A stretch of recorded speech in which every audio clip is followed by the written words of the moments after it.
So some of the potential downsides of using V.A.R as if you don't know what V.A.R is a term, or is a formula rather. It's both a term and formula. It stands for value at risk. It helps to determine. It's a formula that is used by managers or people in the risk management sector of a corporation to determine the level of risk that your portfolio is at with about 95% accuracy. So risk, if you don't know the definition, risk is the potential to lose value or all of the value or partial value of your portfolio.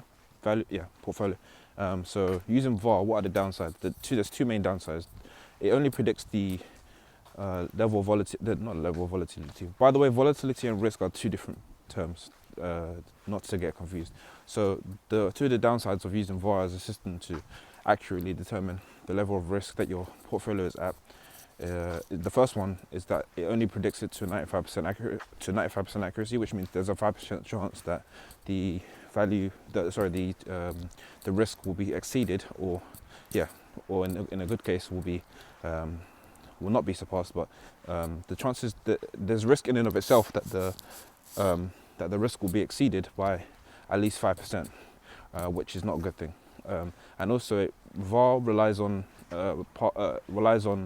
past performance or past volatility, and past volatility only gives you a rough.